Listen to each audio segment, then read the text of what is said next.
Hey everyone, and welcome back to the channel. If you've got a trip planned for 2025, you're in the right place. Today, we're diving into a topic that can cause a lot of travel anxiety: packing medications. The rules can feel a bit confusing, and the last thing anyone wants is a delay at the security checkpoint. I travel a lot, and I've learned a few things the hard way, so I am going to walk you through exactly how I pack my prescriptions and over-the-counter meds to comply with the latest TSA guidelines. My goal is to help you get through the airport smoothly and stress-free. So, whether you're managing daily prescriptions, carrying injectables, or just want to have some ibuprofen on hand, stick around. Let's make sure your health essentials are packed perfectly for your next adventure. First things first, let's talk about the golden rule for 2025: keep your medications in their original containers. I know, those little 7-day pill organizers are super convenient and they save a ton of space. But when it comes to airport security, especially with international travel, unlabeled pills can raise red flags. TSA agents and customs officers need to be able to quickly identify what you're carrying. So, for your prescription medications, that means keeping them in the pharmacy bottle with the label intact. That label has your name, the doctor's name, the medication name, and the dosage information. It's your proof that the medication is legally prescribed to you. It might seem bulky, but trust me, it can save you from a major headache and a lot of questioning. This is one of those times where being over-prepared is definitely the smart move. Now, what about over-the-counter medications? Things like pain relievers, allergy pills, or stomach remedies. The same principle applies here. It's always best to keep them in their original packaging. A bottle of Tylenol is instantly recognizable. A handful of loose white pills in a plastic baggie? Not so much. While TSA is generally more relaxed about common over-the-counter meds, keeping them in their original bottles or blister packs prevents any potential confusion. I usually buy travel-sized versions of my go-to OTC meds. They're small, clearly labeled, and perfect for a carry-on. It just keeps everything straightforward and eliminates any guesswork for security personnel. Remember, their job is to ensure safety, and making your items easy to identify helps them do their job faster, which gets you to your gate faster. Let's move on to one of the most common questions: carry-on or checked bag? For medications, the answer is always carry on. No exceptions. Think about it. What happens if your checked luggage gets delayed or, worse, lost? You could be left without your essential medication, which can be a serious health risk, not to mention a trip ruiner. Airlines have limitations on liability for lost luggage, and replacing prescriptions in a new city or country can be incredibly difficult, if not impossible. By keeping your meds in your carry-on, you have them with you at all times. They're safe from the extreme temperature changes in the cargo hold, which can degrade certain medications, and you have immediate access if you need a dose during your flight. So get a dedicated pouch or a section in your carry-on bag just for your health items. It's the single most important tip I can give you. Next up, let's tackle the tricky subject of liquid medications. We all know the TSA's 3-1-1 rule for liquids: 3.4 ounces or 100 milliliters per container, all fitting in one quart-sized bag. But here's the good news: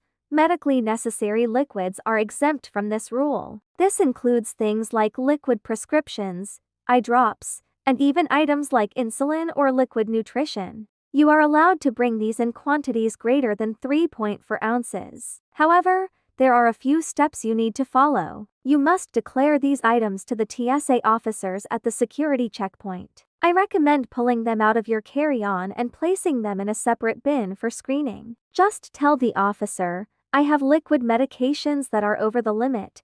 They may need to open the container to test the liquid or have you undergo additional screening, but it's a standard procedure. Being upfront and communicative is key to making this process quick and easy. Along with declaring your liquid meds, it's a smart idea to have documentation. For prescription medications, a doctor's note can be incredibly helpful, though it's not always required by the TSA for domestic travel. The note should explain why you need the medication, especially if it's in liquid form or requires syringes. For international travel, a doctor's note is practically essential. Some countries have very strict laws about bringing certain substances across their borders, and this letter, along with the original prescription label, is your official proof of medical necessity.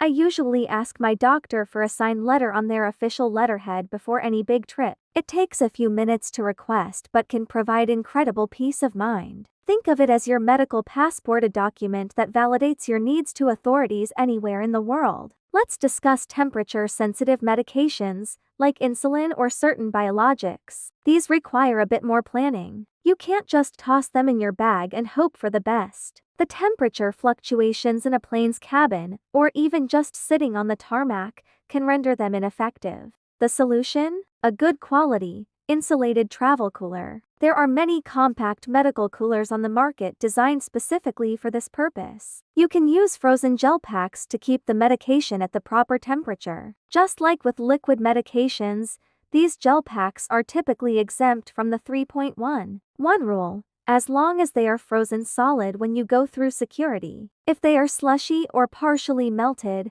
they may be subject to the liquid restrictions. So, make sure they are rock solid. And again, declare your medical cooler and gel packs to the TSA officer to avoid any issues. Now, what about medical equipment? This includes things like syringes, insulin pumps, SPAP machines, and nebulizers. The TSA is very familiar with these devices, and they are absolutely permitted on board. You should pack your supplies, like needles and syringes, carefully to prevent accidental sticks. A hard-sided sharps disposal container is a great idea. When you get to security, you may need to take the device out of its case and place it in a separate bin, similar to a laptop. Let the officer know what it is. They might need to swab the device for explosives residue, but it's a routine check. If you use a SPAP machine, it's also a good idea to bring a copy of your prescription for it. It just adds another layer of validation. Planning ahead for these items ensures that your essential health equipment travels safely with you in the cabin. So, let's put it all together with a quick recap and a personal packing strategy that I use. I have a dedicated, brightly colored pouch that I call my health kit.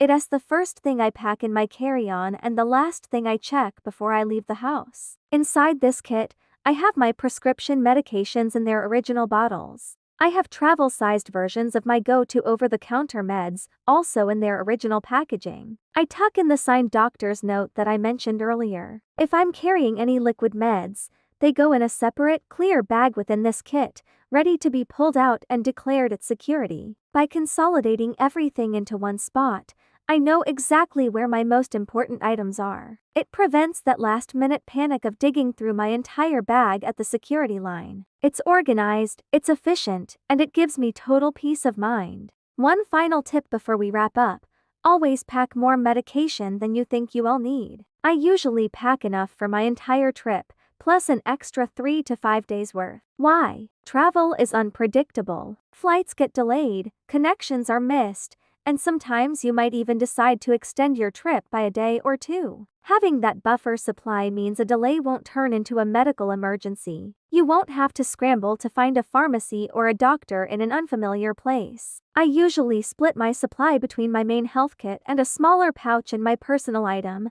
like a backpack or purse. That way, if my carry-on somehow gets gate-checked or separated from me, I still have an emergency supply right at my seat. It is a simple backup plan that has saved me from a lot of stress in the past. So there you have it, my complete guide to packing medications for travel in 2025. It might seem like a lot of rules, but once you have a system, it becomes second nature. Remember, original containers, always in your carry-on, declare your liquids and medical devices, and pack extra. Following these steps will help you breeze through airport security with confidence, knowing your health is taken care of. Travel should be about creating amazing memories, not worrying about your prescriptions. Thank you so much for watching today. I hope you found these tips helpful for your upcoming travels. If you have any questions or your own travel medication tips to share, Please drop them in the comments below. I'd love to read them, and I am sure others in our community would too.